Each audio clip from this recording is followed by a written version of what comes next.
एक लड़की थी संजना, बहुत ही खूबसूरत। जितनी वह सुंदर थी उतनी ही ईमानदार भी थी। न किसी से झूठ बोलना, न फालतू की बातें करना, बस अपने काम से काम रखना। संजना की क्लास में एक लड़का था जो मन ही मन उससे बहुत प्यार करता था। नाम था उसका संजय। लड़का अक्सर उसके छोटे मोटे काम कर दिया करता था। बदले में जब लड़की मुस्कुरा कर थैंक यू कहती तो लड़के की खुशी की सीमा नहीं रहती। एक बार की बात है, संजना और संजय साथ साथ घर जा रहे थे, तभी जोरदार बारिश होने लगी। दोनों ने एक पेड़ के नीचे शरण ली। बारिश बहुत तेज थी। कुछ ही पलों में बूंदें छन छन कर नीचे आने लगी। ऐसे में बारिश से बचने के लिए दोनों एक दूसरे के बेहद करीब आ गए। संजना को इतने करीब पाकर संजय अपने जज्बातों पर काबू न कर सका। उसने संजना को प्रपोज कर दिया।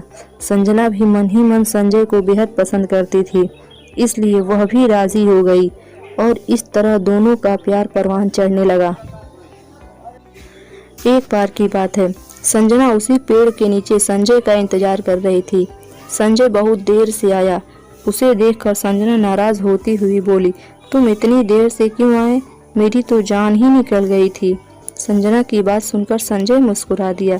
जाने मन, मैं तुमसे दूर कहाँ गया था, मैं तो तुम्हारे दिल में ही रहता हूँ। तुम्हें यकीन न हो तो अपने दिल से पूछ लो।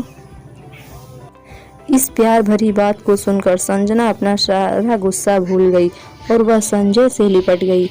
एक दिन दोनों लोग उसी पेड़ के नीचे बैठे बातें कर रहे थे। संजना पेड़ के सहारे बैठी थी और संजय उसकी गोद में सर रखकर लेटा हुआ था। तभी संजना बोली, जानू, अब तुम्हारी जुदाई मुझसे बर्दाश्त नहीं होती। तुम्हारे बिना एक पल भी मुझसे 100 साल के बराबर लगता है। तुम मुझसे शादी क्यों कर लो, नहीं तो मैं मर जाऊंगी। संजय ने झट से लड़की के मुंह पर अपना हाथ रख दिया और बोला, मेरी जान, ऐसी बातें मत किया करो। अगर तुम्हें कुछ हो गया तो मैं कैसे जिंदा रहूंगा। संजना कुछ नहीं बोली।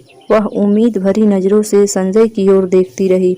संजय ने अपनी बात आगे बढ़ाई, तुम चिंता मत करो जान, मैं जल्दी ही अपने घर वालों से बात करूंगा। धीरे धीरे काफी समय बीत गया। एक दिन की बात है, दोनों लोग उसी पेड़ के नीचे बैठे हुए थे। उस वक्त संजय का चेहरा उतरा हुआ था। संजना के पूछने पर वह रुआंसा होकर बोला, जान, मैंने अपने घर वालों को बहुत समझाया पर वे हमारी शादी के लिए तैयार ही नहीं। उन्होंने मेरी शादी कहीं और तय कर दी है। यह सुनकर संजना का कलेजा फट पड़ा। उसका मन हुआ कि वह जोर जोर से रोए, लेकिन उसने अपनी जज्बात पर काबू पा लिया और बोली, जानो, मैं तुमसे सच्चा प्यार किया है, मैं तुम्हें कभी भुला नहीं सकती। प्लीज़ मुझे माफ़ कर देना। संजय धीरे से बोला, वैसे अगर तुम चाहो तो हम लोग हमेशा अच्छे दोस्त रह सकते हैं। संजना यह सुनकर जोर जोर से रोने लगी। संजय ने उसे बहुत समझाया पर संजना चाह कर भी अपने आप पर काबू नहीं कर पाई और वह रोते हुए अपने घर को चली गई। देखते ही देखते संजय की शादी का दिन आ गया। उसे यकीन था कि उसकी शादी में संजना जरूर आएगी, पर ऐसा नहीं हुआ। हाँ, उसका भेजा हुआ एक गिफ्ट पैक उसे जरूर मिला। संजय ने कांपते हाथों से उसे खोला। उस गिफ्ट को देखते ही संजय बेहोश हो गया। गिफ्ट पैक में और कुछ नहीं, खून से लथपथ संजना का दिल रखा हुआ था और साथ ही में एक चिट्ठी थी जिसमें लिखा हुआ था, अरे पागल, अपना दिल तो लेते जा, वरना अपनी पत्नी को क्या देगा।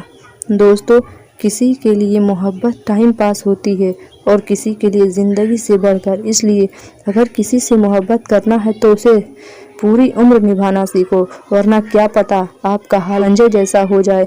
उस दिन के बाद न तो जी सका और न ही मर सका। उसकी सारी ज़िंदगी पछतावे की एक दर्द भरी दास्तान बन के रह गई। दोस्तों, कहानी अच्छी लगी हो तो दिल से लाइक करें और चैनल को सब्सक्राइब कर लीजिए, क्योंकि ऐसे ही वीडियो हम आपके लिए लेके आते रहते हैं। धन्यवाद।